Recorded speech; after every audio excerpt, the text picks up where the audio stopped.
రాత్రికి రాత్రే దేశంలో ఒక పెద్ద భూకంపం వచ్చింది. చాలా మందికి దీని గురించి తెలియదు. తెలిసిన వాళ్ళు నిద్రపోవటం లేదు. అసలు మన దేశానికి విదేశాల నుండి వేల కోట్ల డబ్బు ఎందుకు వస్తుంది? పేద ప్రజలకు సేవ చేయటానికా, లేక సేవ పేరుతో మన దేశ సంస్కృతిని, మూలాలను మరియు దేశ రక్షణను తుడిచేయటానికా? అవును, కేంద్ర ప్రభుత్వం రాత్రికి రాత్రే FCRA రూల్స్ ని మారుస్తూ ఒక సంచలన నిర్ణయం తీసుకుంది. FCRA అంటే ఫారిన్ కంట్రిబ్యూషన్ రెగ్యులేషన్ యాక్ట్. ఈ ఒక్క నిర్ణయంతో కొన్ని వేల కోట్ల విదేశీ ఫండ్స్ తీసుకునేటటువంటి కొన్ని పెద్ద పెద్ద నెట్వర్క్ల గుండెల్లో రైళ్లు పరిగెడుతున్నాయి. అమెరికా నుండి కొంతమంది సెనేటర్లు మన భారతదేశంపై ఒత్తిడి తెచ్చినా కూడా డోంట్ కేర్ అంటూ భారతదేశం ఈ FCRA కొత్త రూల్స్ ని తీసుకొచ్చింది. అసలు ఈ రూల్స్ లో ఏముంది? ఈ FCRA కొత్త రూల్స్ అనేటివి భారతదేశ సమాజంపై ఎలాంటి ప్రభావాన్ని చూపించబోతున్నాయి? విదేశాల నుండి భారతదేశానికి వస్తున్న ఇన్ని వేల కోట్ల నిధుల వెనుక ఉన్నటువంటి అసలు మైండ్ గేమ్ ఏంటి? ఈ రోజు ఈ వీడియో ద్వారా మీకు వివరించే ప్రయత్నం చేస్తాను. దయచేసి ఎక్కడా స్కిప్ చేయకుండా పూర్తి వీడియోని చూడండి. ఎందుకంటే ఇది మీ ఊరి గురించి కావచ్చు, లేదా మీ పక్కింటి గురించి కూడా కావచ్చు. మొదటి పాయింట్, విదేశీ నిధులతో నడిచేటటువంటి NGOలు ఇకపై మతపరమైనటువంటి విద్య, విశ్వాసాల రక్షణ అనే బోర్డులు తగిలించుకొని మత మార్పిడి చేయడానికి వీల్లేదు. దీన్నే ప్రొసెలిటైజేషన్ అంటారు. ఈ కొత్తగా వచ్చినటువంటి FCRA రూల్స్ లో ఎక్స్క్లూడింగ్ ప్రొసెలిటైజేషన్ అని చెప్పేసి క్లియర్ గా పొందుపరచడం జరిగింది. దీన్ని మీకు సాధారణంగా అర్థమయ్యేలా చెప్పాలంటే, ఒక ఊర్లో ఒక పేద కుటుంబం ఉందనుకుందాం. వారికి అనారోగ్యమో లేకపోతే పిల్లల్ని చదివించడానికి ఆర్థిక స్తోమత లేదు అనుకుందాం. ఇక్కడే విదేశీ నిధులు స్వీకరిస్తున్నటువంటి ఒక ప్రైవేట్ సంస్థ NGO వారి దగ్గరికి వెళ్తుంది. ఉచితంగా వైద్యం చేస్తుంది, లేదా స్కూల్ పిల్లలకు ఫీజులు కూడా కడుతుంది. ఇక్కడ వరకు అంతా బానే ఉంది. ఇది ఒక గొప్ప సేవ. కానీ ఆ సేవ చేసిన తర్వాత, మేము మీకు సేవ చేశాం కదా, ఇప్పుడు మా మతంలోకి మారిపోండి అని ఒత్తిడి తెస్తే, లేదా మీ దేవుడి కంటే మా దేవుడే గొప్పవాడు అని ప్రచారం చేస్తే, ఇన్నాళ్ళు ఈ లూప్ హోల్ నే వాడుకొని ఈ ప్రైవేట్ NGO సంస్థలు అనేటివి విదేశాల నుంచి విపరీతంగా వేల కోట్ల నిధులు అనేటివి సేకరించి మత మార్పులకు పాల్పడ్డారు. సేవ పేరుతో మనుషులను మత మార్పిడి చేసే ఈ కన్వర్షన్ బిజినెస్ కి భారతదేశ ప్రభుత్వం అనేది అడ్డుకట్ట వేసింది. దీనిపై ఇప్పుడు పెద్ద వివాదం నడుస్తోంది. ఒక వర్గం ఏం చెప్తోందంటే ఇది మత స్వేచ్ఛను హరించడమే అని చెప్తోంది. మరో వర్గం ఏం చెప్తోందంటే మత మార్పిడి చేయటానికి, మనుషులను మార్చడానికి విదేశీ సొమ్ము ఎందుకు అని చెప్పేసి ప్రశ్నిస్తోంది. దీనికి మీరేమంటారు? కింద కామెంట్ సెక్షన్ లో కామెంట్ చేయండి. రెండో షాకింగ్ రూల్ ఏంటో తెలుసా? భారతదేశంలో నడిచేటటువంటి NGOలలో విదేశీ పౌరులు కీలక పదవుల్లో ఉండటానికి వీల్లేదు. అలాగే ఆ NGOలకు విదేశాల నుండి వస్తున్నటువంటి ఆ నిధుల తాలూకు దాతలు, ఒరిజినల్ దాతలు ఎవరో వారి గురించి ఖచ్చితంగా ప్రభుత్వానికి తెలియజేయాలి. ఇది ఎంత డేంజరో ఒక ఉదాహరణతో చెప్తాను.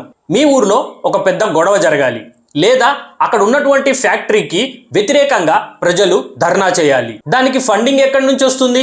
ఎందుకంటే ప్రతి దానికి ఫండింగ్ అవసరం. మీ అందరికీ బాగా తెలుసు, మన భారతదేశంలోనే కాదు, యాక్చువల్ గా ప్రపంచం మొత్తంలో కూడా ఎవడే గాని రూపాయి ఇస్తే గాని రోడ్డు మీదికి రాడు. అలాంటిది తమ పనులు, ఉద్యోగాలు, వ్యాపారాలు మానేసుకొని రోడ్డు మీదకి వచ్చి ధర్నా చేస్తున్నారంటే వీరికి ఫండింగ్ అనేది ఎక్కడి నుంచి వస్తోంది అంటే, విదేశాల్లో కూర్చున్నటువంటి ఒక శత్రుదేశ వ్యక్తి ఇండియాలో ఉన్నటువంటి ఒక మధ్యవర్తి సంస్థకు డబ్బు పంపిస్తాడు.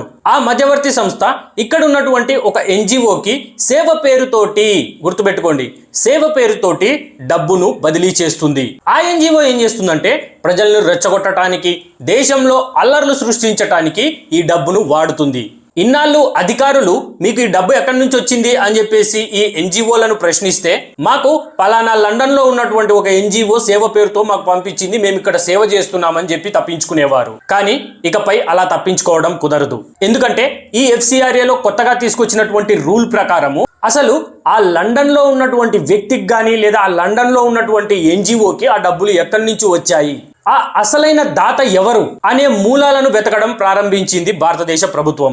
అంటే తెర వెనుక ఉండి ఇండియాలో ఆటలాడించే విదేశీ శక్తుల ముసుగులు అనేటివి తొలగిపోనున్నాయి.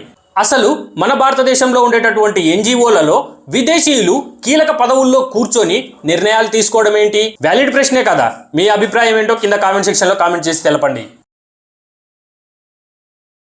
ఇక మూడవ పాయింట్, విదేశీ నిధులు తీసుకున్నటువంటి మన భారతదేశంలో ఉన్నటువంటి అతి గొప్ప ఎన్జిఓ సంస్థల యొక్క వారికి సంబంధించినటువంటి ఈ సోషల్ మీడియా అకౌంట్లను ప్రభుత్వం క్షుణ్ణంగా తనిఖీ చేస్తుంది. దాంతో పాటు కాగితాల వెరిఫికేషన్ మాత్రమే కాదు, అధికారులే నేరుగా ఊర్లలోకి వచ్చి ఫీల్డ్ వెరిఫికేషన్ అనేది చేస్తారు. సాధారణంగా ఒకసారి ఆలోచించండి, ఎక్కడో ఢిల్లీలో కూర్చున్నటువంటి ఒక ఎన్జిఓ సంస్థ మేము ఆంధ్రప్రదేశ్ లో ఉన్నటువంటి 100 గ్రామాలలో తాగునీటి కోసం తాగునీటి బావులు తవ్వించాము, అందుకోసం మాకు విదేశాల నుండి 5 కోట్ల రూపాయలు వచ్చాయి అని చెప్పేసి జస్ట్ పేపర్ మీద రాసేసి సబ్మిట్ చేస్తుంది.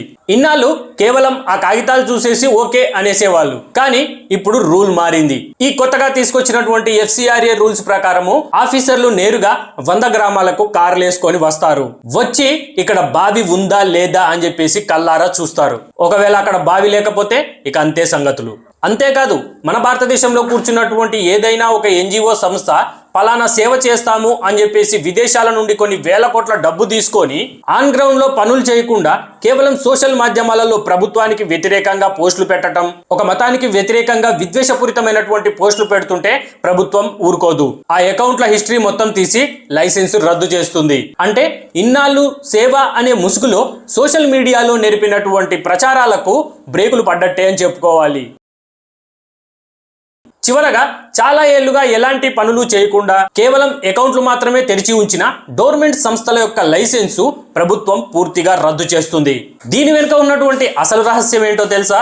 మన దేశంలో కొన్ని వేల ఎన్జిఓలు అనేటివి కేవలం పేపర్ల మీద మాత్రమే ఉంటాయి. అవి ఆన్ గ్రౌండ్ లో ఎలాంటి పనులు చెయ్యవు. కానీ హఠాత్తుగా దేశంలో ఏదైనా ఎన్నికలు వచ్చినా లేదా భారతదేశ ప్రభుత్వం అభివృద్ధి కోసం ఏదైనా కీలకమైనటువంటి చట్టాలు తీసుకొస్తున్నా, ఇన్నాళ్ళు ఎలాంటి ట్రాన్సాక్షన్లు జరపకుండా ఆన్ గ్రౌండ్ లో ఎలాంటి సేవా కార్యక్రమాలు చేయకుండా ఖాళీగా ఉన్నటువంటి ఈ గవర్నమెంట్ సంస్థల అకౌంట్లలో సడన్ గా అప్పటికప్పుడు కొన్ని వేల కోట్ల రూపాయలు వచ్చి చేరతాయి. తర్వాత ఆ డబ్బు ఎటు వెళ్తుందో ఎవరికి అందుతుందో కూడా అర్థం కాదు. అంటే ఇవన్నీ షెల్ కంపెనీల లాంటివి అన్నమాట. అవసరమైనప్పుడు వాడుకోవడానికి ఉంచినటువంటి స్లీపర్ సెల్స్ లాంటివి. ఇలాంటి దాదాపు వేల ఎన్జిఓల లైసెన్సులు ఇప్పటికే రద్దు చేయబడ్డాయి.